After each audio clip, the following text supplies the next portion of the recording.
This is the story of how I destroyed my own future.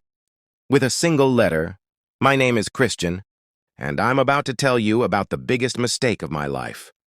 A mistake that cost me 20 years of success, financial security, and international career opportunities. All because of pride, poor decisions, and one incredibly foolish letter. The year was 2008. I was living in Zimbabwe, broke, desperate, and barely surviving. For 5 years, I had been away from accounting, trying to run businesses that never worked. I was so poor that sometimes I depended on church members just to eat.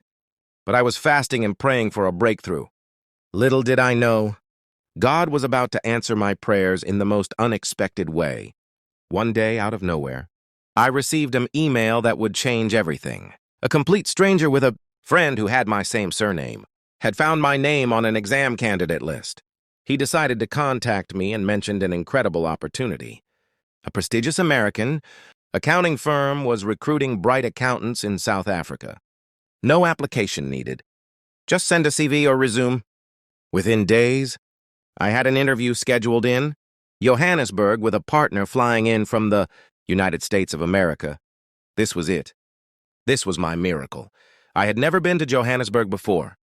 Coming from Zimbabwe's smaller cities, I wasn't prepared for how massive this city was, but I was confident, maybe too confident. And here's where I made my first mistake. I chose the last interview slot of the day. Why? Because I had always been the cool guy, the one who sits at the back of the class, the one who shows up fashionably late. It was my signature style. Oh, how I wish I could go back and shake that young, foolish man. The morning of the interview, I left my hotel feeling invincible. I had their detailed transport instructions, which bus to take, where to transfer, exact stops. I planned to arrive 1 hour early. Everything was going according to plan, until it wasn't. Somewhere in Randburg, I made a critical error. I boarded the wrong taxi. By the time I realized my mistake, I was on the complete other side of the city. Panic set in. My heart was racing. I scrambled to find connecting transport back to the interview venue. Tick-tock, tick-tock. Each passing minute felt like a nail in my coffin. I finally arrived at the interview venue. Almost 1 full hour late, breathless, sweating, disheveled. The American partner was checking his watch. He had a flight to catch back to the USA within the hour. The partner was professional but clearly rushed. We sat for maybe 15 minutes. It wasn't really an interview. It was more like a polite conversation before his departure. He apologized, explained his time constraints, and handed me his business card. But here's what I didn't expect. Even in those brief minutes, he saw potential in me. Before leaving, he made me an incredible offer. A 6-month skills refresher program. After 5 years away from formal accounting, they were willing to retrain me, then fast-track me to their U.S. offices. It was more than generous. It was miraculous. It was divine intervention. But that's when the demons took over. I consulted a lawyer friend and told him what happened. Instead of encouraging me to accept the generous offer, he suggested I might have grounds to sue for my wasted travel expenses. The seed of a terrible idea was planted in the fertile ground of my wounded pride. That night, I sat at my laptop. My fingers began typing words that would haunt me for the next 20 years. I am going to sue you. I spent lots of money boarding an airplane and staying in a hotel, but you couldn't wait to interview me. I accused this partner, who had flown from America to find talent, who had graciously offered me a second chance, of being unprofessional. I threatened legal action against someone who had shown me more grace than I deserved.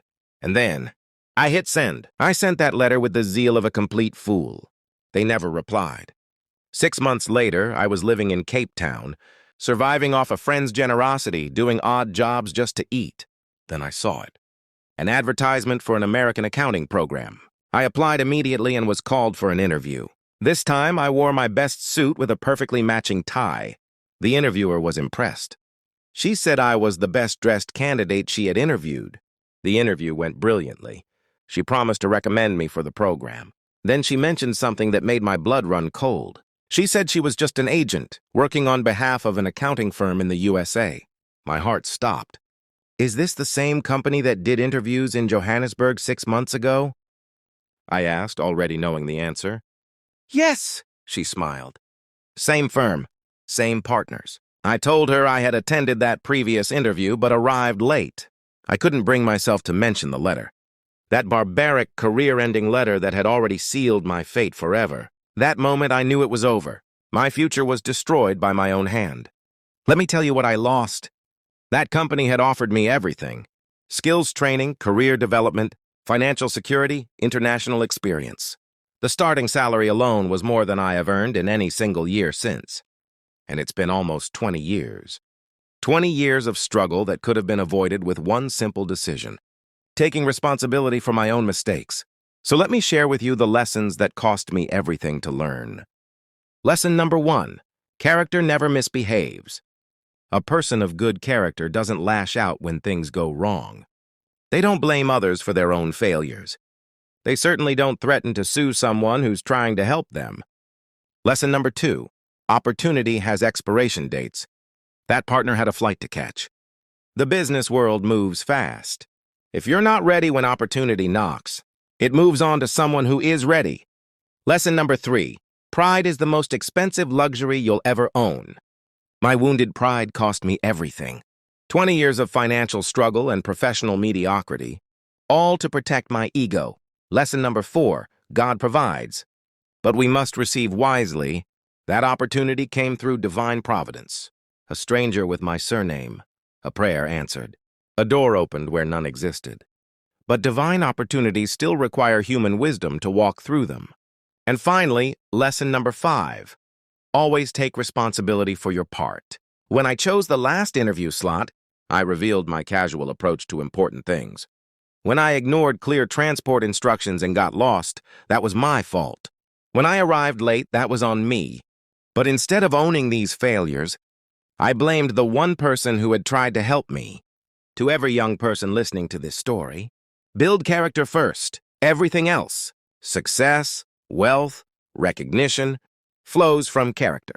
Don't miss your opportunities through carelessness or pride. And if you do miss them, don't compound the mistake by blaming others. Take responsibility, learn from failure, and never, ever let your wounded pride cost you your future. Because sometimes, the letter you write in anger becomes the gravestone of every dream you once held dear. That laptop I opened 20 years ago cost me more than any computer should. But maybe, just maybe, sharing this story can save someone else from making the same devastating mistake. The choice is yours. Choose wisdom. This is a true story, shared in the hope that my greatest failure can become your most valuable lesson. Sometimes we must lose everything to understand what truly matters. Don't let pride be the thief of your destiny. Thank you for listening. What financial or career mistake do you still regret to this day? Share it in the comments and help others avoid it.